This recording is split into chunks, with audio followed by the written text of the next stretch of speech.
Hello, what's up? And welcome back. Today I'm going to be sharing with you a little secret. Actually, I'm going to be sharing with you 3 secrets. Have you ever noticed how the people who are kind of at the top of your game, consistently, successfully, over a long period of time, on repeat, again and again, they seem to be the same people. And they make things look damn easy, don't they? Well, that's because they think differently. High achievers have a different mindset towards impossible goals and big dreams. And today I'm going to share with you 3 of those mindsets that will differentiate you from the rest of the world. Before I start though, I want you to know a couple of things. Number 1, most people are not willing to think like this, and that's why they don't get the results and it sounds completely outrageous. And number 2, some of these sound a little bit boring and some of them sound a little bit woo-woo, and I don't care because they work. Finally, I'm going to be giving you examples and distinctions that I learned as a martial artist that took me to the top of my game. Now these distinctions, they're transferable across every part of your life, whether it be relationships, work, finances, career, your own sport or your own impossible dreams, your health, it doesn't matter. But these are distinctions that I'm going to share martial arts stories and metaphors with you around that you can apply with whatever you're focusing on. So the first step I'd recommend is to think about something that you think is impossible right now. Something that feels like you would have to be the next level version of yourself in order to achieve. And then let's apply these 3 strategies. So the first one is to train like a black belt. Now what I mean by this is, for example, if I'm a yellow belt and I want to become a black belt, I don't train like a yellow belt because that's going to keep me acting where I am. I start training like a black belt. And of course, that's what I did. I learned this distinction from my first instructor who came up to me when I was a timid little 14-year-old who was too self-conscious to wear one of those dumb karate outfits, I used to call it. And he said to me, there's a black belt under there. And when he said that to me, I thought, really? What? And from that moment on, I stopped training like a yellow belt. And I started doing everything that the black belts were doing. Within reason, wherever I could, I started training like a black belt. And it made a huge difference to how I started realizing I could show up in all different areas of my life. If I wanted to be someone who has a business that sets me free, I had to start behaving in that way now, or else we're never going to get there. If you say to yourself, I'll be happy when my finances are sorted out, or I can relax just as soon as this project is finished, we're setting ourselves up with our goals being a place to get to instead of being a place to come from. And this is what I mean by train like a black belt. Your goals are a place to come from, not a place to get to. This allows us to shift our energy and change our vibration and raise it to match where we want to go so that it happens quite easily and more like a walkthrough process so that you become the type of person who has it during the process, rather than pushing and forcing and fighting and trying to be something that you're not, right? So the question you can ask yourself is, how do I want to feel when I get there? What kind of choices would I make if I were that person right now? How would I be showing up? How would I be practicing or training? How would I structure my day? How would I behave if I were the best in the world at what I do? What type of person would I be? And when you start answering those questions, what to do sort of comes naturally. So that's the first distinction. Train like a black belt. Your goals are a place to come from, not to get to. Now the second distinction is what I call just another tournament. And what I mean by this is, instead of making your big goals really huge and giving them so much energy and wasting a lot of energy on the meaning that you make of things, we want to actually practice becoming normal about things and having not a negative energy, but not a positive one either, just a neutral energy. For example, if I was competing in a world championship, rather than making out how big it was and how long I'd been training for and how many people will be watching and everything that's at risk and how many people are competing and where they're coming from and how fierce everyone is and how small I am, it was more about, okay, well, it's just another tournament. Okay, sure, the trophy's a little bit bigger, you get a few more accolades at the end, there's more people watching, whatever. At the end of the day, it's just another tournament. So think about this. Think about the thing that you think is impossible.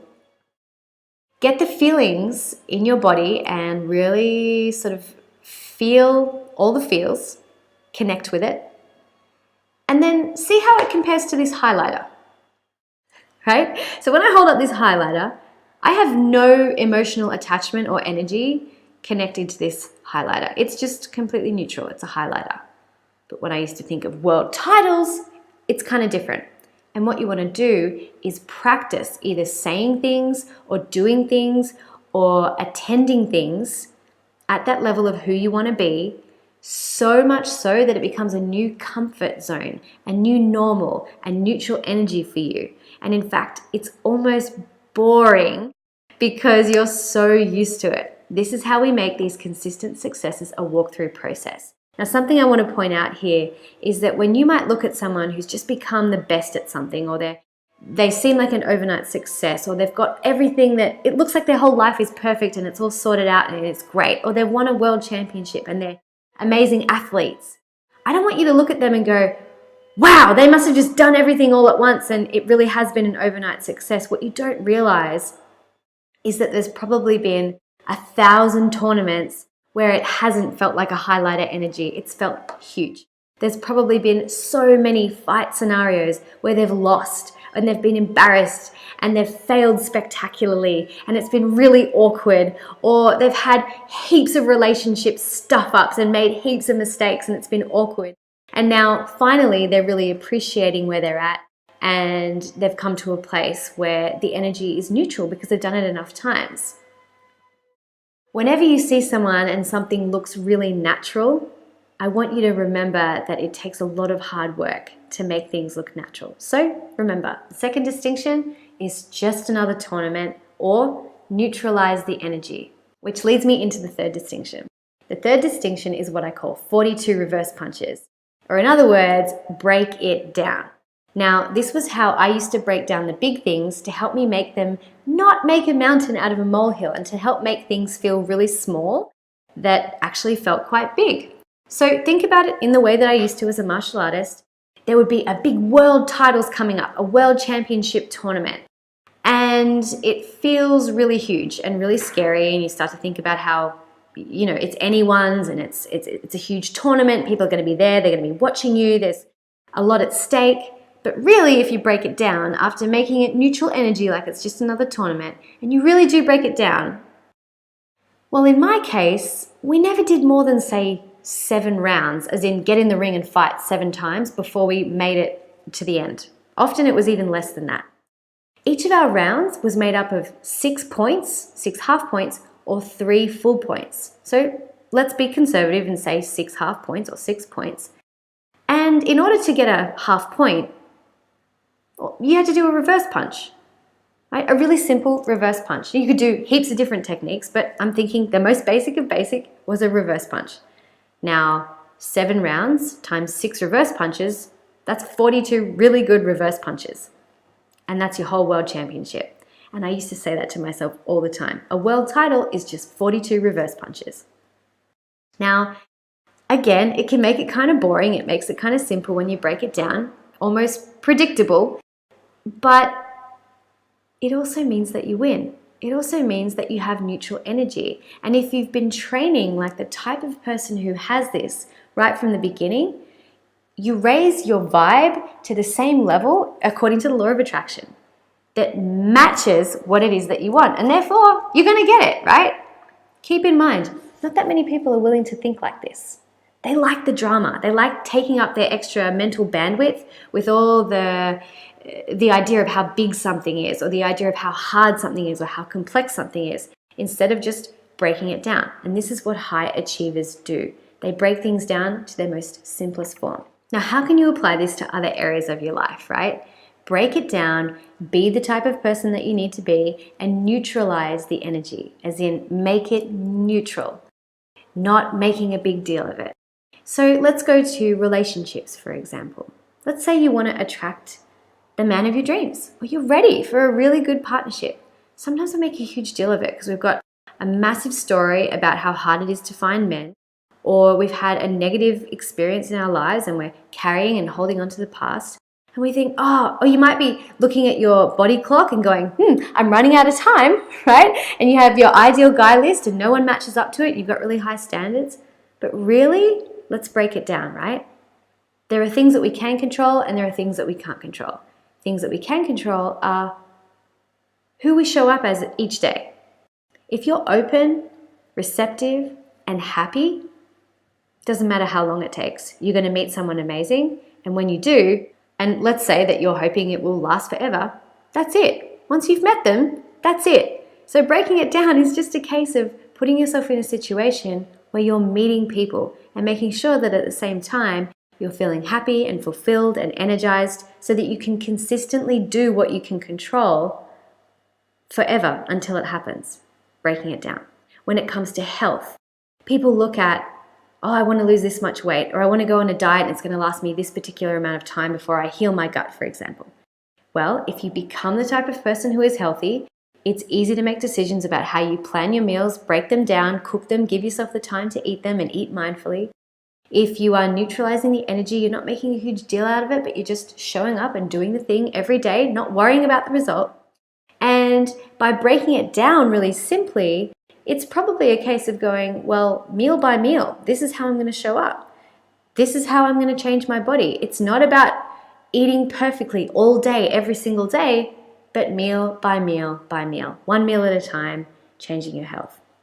If you're in business, well, business is just maths. If you get the maths right, your business will succeed. You might need to find some extra resources and support to make sure that you can fulfill all the numbers in that maths. But it's not as dramatic as, oh my goodness, it's a big mystery. It's really not. It's maths. When it comes to writing a book, it can seem like a huge feat, a massive thing. Writing a book, this massive project, very dramatic, very heavy. But if we neutralize the energy and raise the vibe and make the energy kind of nice, and then start acting like someone who is a writer, you'll probably start showing up in a way that is a little bit different to how you're showing up right now, like maybe by avoiding the computer or writing down a plan at all. And then if you break things down, really, a book is just all your ideas put into order and probably in larger chunks with smaller chunks underneath, and then you go and either self-publish or get it published somewhere else. So you can see where I'm going with this, right? Makes it boring, makes it kind of predictable, but this is how high achievers think. They break things down, they make them super easy, and they become the type of person today, allowing themselves to feel the way they have to feel and do the things that they would do and become the person that they would become today if they were to have what they want. And that is my 3 strategies for how to think like a high achiever. Now, I want to know what you think. Do you have any tips, tools, strategies that you use as a high achiever to make things much easier, to make mountains more like molehills, and to streamline the process of getting wherever you want? Which of these 3 mindsets applies most to you? Head on over to hayleycarr.tv and leave me a comment and let's continue the conversation over there. And while you're there, why don't you sign up to become one of my tribe members? You're going to get access to my Unstoppable Starter Kit, which has an amazing 10-minute guided meditation for free that I made for you for mindfulness, as well as some desktop wallpapers to keep you inspired, and a short book that I wrote on how to get anything that you want. Plus, you'll be the first to receive updates, gifts, and special opportunities before I release them anywhere else. Now, if you like this video, please let me know by liking it, subscribing to my channel, or sharing it on social media, or even emailing it to someone who you care about. Here's to living a life of freedom. Stay curious, stay open. Bye for now.